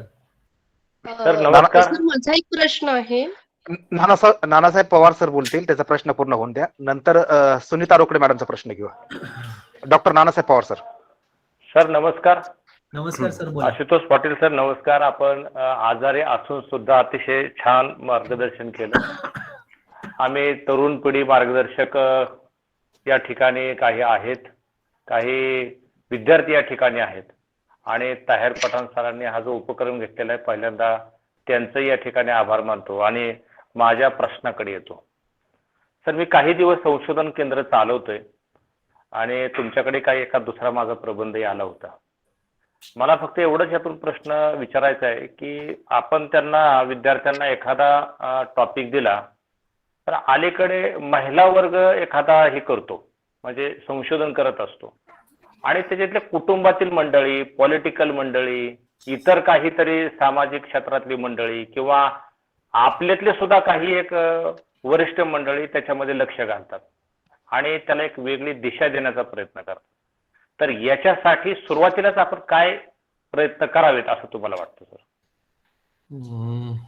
सर, हा तसं संशोधन बाह्य प्रश्न आहे, म्हणजे आहे, पण मी मुद्दाम त्या आराखड्याला काय विचारलंय. मी तुम्हाला म्हटलं ना, मी अभ्यास मंडळाचा अध्यक्ष म्हणून RRC मध्ये काम करताना अमुक विषय झाले पाहिजे त्याच्याकरता कुठून कुठून फोन येतात, म्हणजे डोक्याला हात मारून बसायची वेळ येते, अशा पद्धतीच्या गोष्टी आहेत त्या. म्हणजे कसं जाहीरपणे बोलतायत. तर तुम्ही म्हणताय ते बरोबर आहे, हा दबाव खूप मोठा आहे. पण मला असं वाटतं की हे बघा, की आपण ज्याला संशोधन करायचं आहे ना, त्याने आपली भूमिका स्पष्ट ठेवली पाहिजे, बरोबर आहे. की त्याला हे स्पष्ट असलं पाहिजे की आपल्याला नेमकं काय करायचंय. आपल्याला, मी एक मार्गदर्शक म्हणून मी माझ्याकडे येणाऱ्या विद्यार्थ्याला सांगतो, माझ्याकडे एखादा विद्यार्थी आला ना, सर मला तुमच्या मार्गदर्शनाखाली PhD करायचं, मी सांगतो की माझा दृष्टिकोन हा आहे की PhD करण्यापुरतं संशोधन मर्यादित नसतं. काम असं करायचं की जे आयुष्यभर उपयोगी पडलं पाहिजे. काम असं करायचं की जे आयुष्यभर उपयोगी पडलं पाहिजे, आणि त्याच्याकरता PhD करताना खूप जोरकस मेहनत घेण्याची तयारी असली पाहिजे. या दोन गोष्टी आधी स्पष्ट करून द्यायच्या. तुला फक्त PhD मिळवायची का? PhD तर कुठलाही विषय घेऊन मिळवता येते, हो, आपल्याला माहिती आहे. तुला PhD केल्यानंतर लगेच नोकरी मिळणार आहे का रे राजा? ते पण शक्य नाही आजकाल, बरोबर आहे. आणि जो नोकरीत आहे त्याला हे कळलं पाहिजे की आपण जर खरंच गांभीर्यपूर्वक PhD केलं ना, तर आपल्या करिअरमध्ये आपल्याला त्या विषयाचा सतत उपयोग होतो. नाहीतर मी असे ज्येष्ठ आणि श्रेष्ठ आणि भव्य दिव्य प्राध्यापक पाहिले की त्यांचे PhDचे विषय काय हेच त्यांना आता आठवायला तयार नाही. म्हणजे त्यांनी PhD कशा पद्धतीने केलं असेल याचा विचारतो. म्हणून कुठल्याही संशोधन करणाऱ्या विद्यार्थ्याला हेच सांगा की तुला आयुष्यभर पुरेल अशी शिदोरी याच्यातून मिळवायची असेल तर PhD कर, आणि तुला नुसतीच डिग्री मिळवायची असेल तर तुला काय करायचं ते कर, फक्त मला माफ कर. Yes sir, thank you. Sunita Rokade madam. हा, रोकडे मॅडम बोला. हा, नमस्कार सर. नमस्कार. माझा प्रश्न असा आहे, एखाद्या साहित्य कृतीचा आपण मानसशास्त्रीय अभ्यास करत असतो. उदाहरण दाखल घेतलं तर कादंबरीचा मानसशास्त्रीय अभ्यास करायचा असेल तर आपल्याला त्यामध्ये असणाऱ्या व्यक्तिरेखांचा आपण मानसशास्त्रीय अभ्यास करतो, त्याचबरोबर लेखकांच्या मानसशास्त्रीय अभ्यासाचं किती योगदान त्याच्यामध्ये असतं आणि तो करावा का? माझा काही अधिकार नाही या विषयावरती बोलण्याचा, पण मी तुम्हाला एक उदाहरण देईन की शेवटी सर्जनशील निर्मिती ही मानसिक पातळीवरचीच प्रक्रिया आहे. लेखक जेव्हा एखादी साहित्यकृती निर्माण करतो ना, तेव्हा त्याचा एक मानसिक प्रवास त्याच्या मागे असतो. मी तुम्हाला एक उदाहरण देईल. मंगला आटलेकर म्हणून मुंबईच्या SNDT विद्यापीठामध्ये मराठीच्या प्राध्यापक होत्या. त्यांनी जयवंत दळवींचा लेखक म्हणून मानसशास्त्रीय शोध घेतला.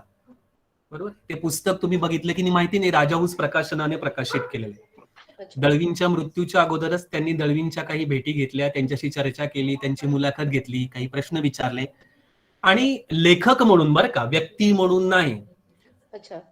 लेखक म्हणून त्यांच्या लेखन प्रक्रियेचा जो प्रवास झाला त्याचा त्यांनी मानसशास्त्रीय अभ्यास केला. त्याच्यामुळे हे दोन्ही दृष्टिकोन महत्वाचे आहेत मानसशास्त्रीय अभ्यासामध्ये. लेखकाने निर्माण केलेल्या साहित्यकृतीमधल्या व्यक्तिरेखांचा मानसशास्त्रीय अभ्यास हे महत्वाचा आहे, बरोबर आहे. म्हणजे दळवींच्या बॅरिस्टर या नाटकाचा मानसशास्त्रीय अभ्यास करताना मला त्या नाटकातल्या बॅरिस्टर, मावशी, राधाक्का या व्यक्तिरेखांचा तर मानसशास्त्रीय अभ्यास करावाच लागतो, पण मला त्या बॅरिस्टरची निर्मिती ज्या लेखकाने केली त्या जयवंत दळवींच्या एकूण मानसिक प्रक्रियेचा, सर्जनशील पातळीवरच्या मानसिक प्रक्रियेचाही अभ्यास करणं आवश्यक आहे. धन्यवाद सर. हा बोला. शेवटचा प्रश्न घेऊया. सर यासाठी शैली वैज्ञानिक समीक्षा सुद्धा उपयोगाला येईल असं वाटतं सर. हो येईल, बरोबर आहे. धन्यवाद सर. मला एक विचारायचं आहे.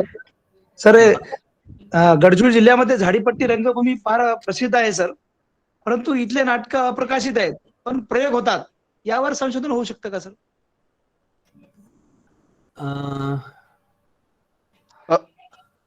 हो, संशोधन होऊ शकतं, बरोबर आहे, पण मग त्या संहितेची अधिकृतता काय हा पण एक प्रश्न आहे. संदर्भ कसा द्यायचा? संदर्भ ग्रंथ तर ठीक आहे, काही उपलब्ध आहेत. समजा झाडीपट्टी रंगभूमीवरती काही जणांनी अभ्यास केलेले आहेत, बरोबर, पण ती जी नाटकं आहेत ती जर का मौखिक स्वरूपामध्येच असतील तर तुम्हाला त्याच्या लिखित संहितेबद्दल प्रश्न उपस्थित होतील.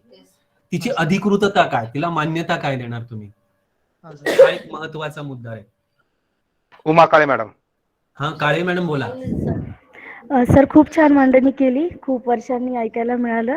आमची संशोधनाची खूप वर्षांनी म्हणजे मी खूप म्हातारा झालो असं झालं. नाही, मी खूप वर्षांनी ऐकलं सर, प्रत्यक्ष म्हणजे असं त्याला म्हणायचं. कराडला एकदा परिषदेत ऐकलं होतं, त्यानंतर आज ऐकायला मिळालं. धन्यवाद. तर महत्वाचा आणि सेन्सिटिव्ह विषय आहे माझा, म्हणजे मला बोलायचं आहे तो, की अनेक संशोधक, प्राध्यापक, स्त्रिया, मुली, महिला वर्ग ज्या संशोधन करीत असतात तर ते खूप मौलिक संशोधन करण्याचा प्रयत्न करत असतात, परंतु त्यांना ज्या काही मार्गदर्शकांकडून वेगवेगळ्या प्रकारच्या डिमांड्स होत असतात त्याच्यातून ते संशोधन बाजूला राहतं त्यांचं, आणि मग ते पूर्णत्वास येत नाही, त्यांचे प्रबंधच सबमिशन होत नाहीत, किंवा जरी झाले तरी मग आर्थिक, मानसिक आणि पुन्हा वेगळ्या पातळीवरती त्यांच्याकडे मागणी होते. आणि मग त्या अशा यांच्याबद्दल सर, एक संशोधक, आदरणीय प्राध्यापक आहात तुम्ही, जरी नवीन पिढीतले असलात तरी मला वाटतं तुम्ही याविषयी काहीतरी भाष्य करावं सर, कारण या विषयावर बोललं जात नाही आणि हे संशोधनामध्ये हे सर्रास घडताना दिसतंय या सगळ्या गोष्टी आम्हाला, आणि हे बघताना मग त्रास होतो. हे आपण कुठेतरी थांबवू शकत नाही. शक्य तेवढा आम्ही सहकाऱ्यांना साथ देण्याचा प्रयत्न करतो की या गोष्टींपासून परावृत्त राहावं आणि काम त्यांनी करावं. प्रश्न खूप गंभीर आहे मॅडम तुमचा, काळे मॅडम. आणि कसं आहे की शेवटी हा प्रवृत्तीचा प्रश्न आहे की तुम्ही संशोधक, मार्गदर्शक आणि त्यांच्या प्रवृत्ती असा एखादा बृहत संशोधन प्रकल्प करता येऊ शकेल, बरोबर आहे. आणि त्याच्यामध्ये सुद्धा एवढ्या तरा आहेत. मी पण एका विद्यापीठात आहे, त्याच्यामुळे मला माहिती आहे सगळ्या गोष्टी, त्याच्यामुळे आणि खूप वेगवेगळ्या आहेत. तर त्याच्याबद्दल काय आहे की मी काय म्हणतो की ना, की आपण गंभीरपणे काम करणाऱ्या लोकांनी आपण आपली दिशा ठरवून घ्यावी आणि त्या पद्धतीने काम करावं, आणि असे सगळे खडे पाखडून कसे बाहेर फेकता येतील असा प्रयत्न आपण करूया. आपण तोच करू शकतो, बरोबर आहे? म्हणजे मी ज्या मार्गदर्शकांकडे किंवा मी आणि ताहिर सरांनी आम्ही ज्या मार्गदर्शकांकडे पीएचडी केलेली आहे, तर आम्ही असं म्हणतो की त्या आमच्या गुरुवर्य मार्गदर्शकांनीच आमच्या समोर मार्गदर्शकाची अशी एक प्रतिमा उभी केलेली आहे की आम्ही मार्गदर्शक म्हणून संशोधनाच्या क्षेत्रामध्ये काम करत असताना. आशुतोष पाटील सर, प्रश्न भरपूर आहेत. सहभागी संशोधक अधिकृत 108 आहेत आणि 108 प्रश्न विचारले तर जवळपास आपल्याला 2-3 घंट्याचा कालावधी जाईल. हो. आणि आपणा सर्व संशोधक अभ्यासकांना सांगू इच्छितो की 3 दिवसापूर्वी आशुतोष पाटील सरांना डेंग्यू झाला होता आणि सरांची तब्येत अत्यंत हलाखीची होती. मी मॅडमशी बोललो तर ते मॅडम मला बोलल्या ते सर बोलतील की नाही बोलतील. माझ्यासमोरही शंका अशी उपस्थित झाली होती की या राष्ट्रीय संशोधन कार्यशाळेमध्ये एक असाइनमेंट आपल्याला दिलेला आहे की संशोधनाचा आराखडा आपल्याला गुगल मीटवर सबमिट करायचा आहे. जोपर्यंत संशोधनाचा आराखडा अब्स्ट्रॅक्ट सिनॉप्सिस आपल्याला कळणार नाही तोपर्यंत संशोधनाची दिशा आपल्याला स्पष्ट रूपानं स्पष्ट होणार नाही. आणि या विषयावर कोण बोलावं तर माझ्यासमोर आशुतोष पाटील सर हे नाव आलेलं आहे. सर आजारी होते. आजारी असतानाही जवळपास कालावधी त्यांना मी 50 मिनिटाचा दिला होता आणि 50 मिनिटापेक्षा सर मला वाटतंय की 70 मिनिटं सरांनी या संशोधनाच्या आराखड्याची मांडणी केलेली आहे. ही मांडणी करत असताना आपण 2 दिवसापासून चर्चा करतोय की आराखडा कसा असावा.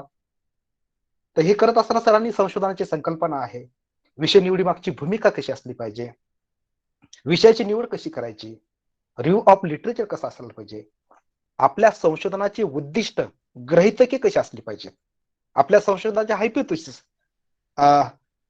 परिकल्पना कशा असल्या पाहिजेत, व्याप्ती मर्यादा कशी असली पाहिजे, संशोधन पद्धतीची निवड कशी करायची, प्रकरणाची विभागणी कशी करायची, अभ्यासामध्ये साधन सामग्रीचा वापर कशा करायचा, परिशिष्ट कशी असायची, अशी सूत्रबद्ध अशी मांडणी त्यांनी पीपीटीच्या माध्यमातून केलेली. अनेकांच्या कॉमेंट्स मला आलेल्या आहेत की सरांची पीपीटी आम्हाला मागून घ्या आणि ती व्हॉट्सअप ग्रुपवर शेअर करा. सरांकडून मी ती पीपीटी मागून घेईल आणि ती आपल्या व्हॉट्सअप ग्रुपवर देईल. सरांनी ज्या पद्धतीनं संशोधनाचा आराखडा सांगितलेला आहे असाच आराखडा सर्व विद्यापीठामध्ये लागू झाला तर संशोधनाची दिशा आपल्याला निश्चित स्पष्ट होईल.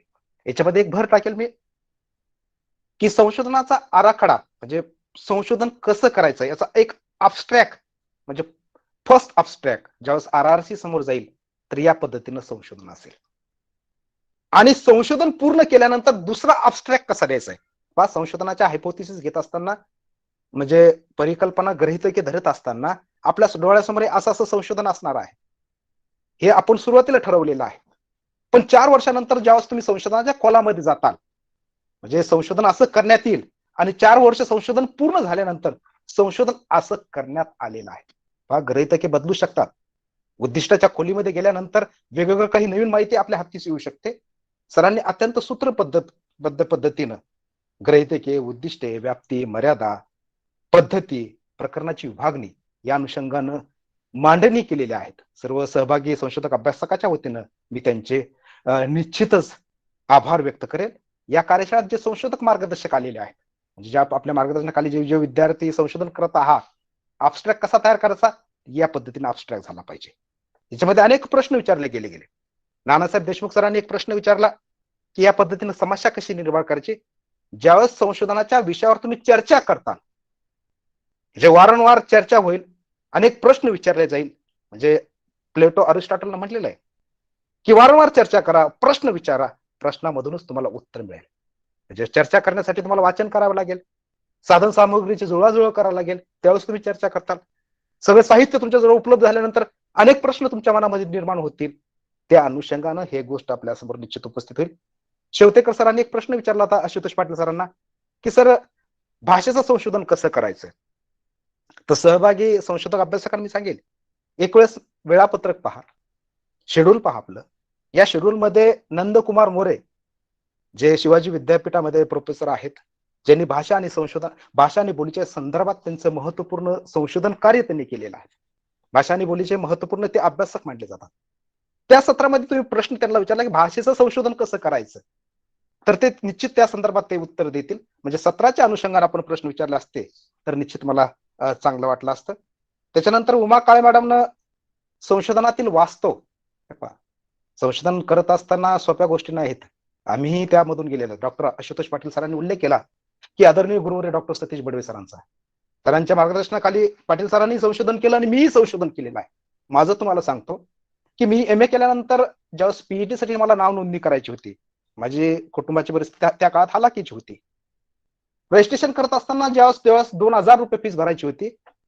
तर सरांनी मला विषय निश्चित केला, अबस्ट्रॅक्टही तयार झाला, सिनॉप्सिसही तयार झाला, आराखडा तयार झाला. ते म्हणतात 2-3 दिवस झाले हा अबस्ट्रॅक्ट घेऊन येतो, पण यांनी काही सबमिट केलेलं नाही, कारण माझ्याकडे पैसेच नव्हते. 2-3 दिवस ते अत्यंत हे महत्वाची गोष्ट आहे की तुम्ही सरांनाही या गोष्टी संदर्भात विचारू शकता की 2 दिवस हा येतोय, चर्चा करतोय, अबस्ट्रॅक्टही तयार झाला, मार्गदर्शकांनी फॉर्मवर सिग्नेचरही केली, आता पैसे भरायचे आणि तो फॉर्म RRC समोर जाणार होता. 2-4 दिवस झाले सरांच्या लक्षात आलं की याला काहीतरी अडचण दिसते. सरांनी विचारलं प्रांजळपणाने सांग काय अडचण आहे तुला. मी सरांना सांगितलं सर माझ्याकडे नोंदणी करण्यासाठी जे नोंदणी शुल्क लागतं त्या काळात 2000 रुपये होते, ते माझ्याकडे नाही. सरांनी म्हणले थांब, उद्या मी व्यवस्था करतो. सर गेले, दुसऱ्या दिवशी 2000 त्यांनी आणले, मला दिलं, मी रजिस्ट्रेशन केलं. आणि हे पैसे मी परत कधी केले हो सरांना, ज्यावेळेस मी नोकरीला लागल्यानंतर, म्हणजे 2010 मध्ये अनुदानित कॉलेजला ज्यावेळेस मी नोकरी लागली औरंगाबादला बिडकीन कॉलेज या ठिकाणी, त्यावेळेस मी ते पैसे परत केलेले. म्हणजे असेही समाजामध्ये संशोधक मार्गदर्शक असतात. बडवे सरांचं एक वाक्य मला आठवतं की काम करत असताना त्यांनी सांगितलं त्याला एखादा लिफाफा किंवा स्पीड पोस्टही करायचा असेल तर ते विचारायचे एवढं स्पीड पोस्ट करू शकतो का. असेही समाजामध्ये आणि असे काही नराधम आपल्याला सापडतात, मग ते शारीरिक असेल, मानसिक असेल, आर्थिक असेल, काय छळ करतील याची गॅरंटी नाही. समाजामध्ये अनेक उदाहरणं वेगवेगळ्या विद्यापीठामध्ये घडलेले आहे, त्याच्यावर न बोललेलं बरं. आपण वेगवेगळे प्रश्न आपल्यासमोर उपस्थित होत आहेत. एक प्रश्न विचारला गेला की वाङ्मयीन मूल्यमापन आणि सामाजिकता कशी शोधायची. कोणत्याही साहित्य कृतीचं तुम्ही मूल्यमापन करा, कोणतंही संशोधन करा, त्याच्यामध्ये एक मूल्यमापनाचा एक प्रकरण असायला पाहिजे. उदाहरणार्थ तुम्ही कादंबरीचं मूल्यमापन करता, एखाद्या कादंबरीवर निवडलं तुम्ही, किंवा एखाद्या साहित्याचा आत्मकथनाचा तुम्ही अभ्यास करता, तर वाङ्मयीन मूल्यमापन करत असताना आमच्या डोळ्यासमोर त्या साहित्य कृतीतली भाषा असली पाहिजे, त्याच्यातली व्यक्तिरेखा असली पाहिजे, म्हणी, वाक्प्रचार, प्रतीके, प्रतिमान ही आम्हाला शोधता आली पाहिजे आणि तीच मूल्यमापनाच्या प्रकरणात आपल्याला घेता आली पाहिजे. असे अनेक प्रश्न या ठिकाणी उपस्थित झालेले आहेत. तर मी पुन्हा एकदा विनंती करेन की सत्राच्या अनुषंगाने प्रश्न आले पाहिजेत, म्हणजे त्या सत्राचे सर्व संशोधक मार्गदर्शक आहेत, सर्व तज्ज्ञ आहात, पण चर्चा त्या गोष्टीवर आपली या ठिकाणी घडली पाहिजे. मी आशुतोष पाटील सरांनी एक मिनिट थांबा मॅडम, पूर्ण होऊ द्या. आशुतोष पाटील सरांनी अत्यंत संशोधनाचा आराखडा कसा असायला पाहिजे, एक कार्यशाळेमधून गेल्यानंतर आम्हाला एक दिशा स्पष्ट झाली की कार्यशाळेमध्ये तुम्हाला काय मार्गदर्शन मिळालं, तर संशोधनाचा आराखडा कशा पद्धतीने असला पाहिजे, संशोधनाची निवड कशी असली पाहिजे, संशोधनाची भूमिका कशी असली पाहिजे, व्याप्ती मर्यादा, याच पद्धतीने आम्हाला आराखडा 23 तारखेपर्यंत रात्री 12 वाजेपर्यंत तुम्हाला सबमिट करायचा आहे.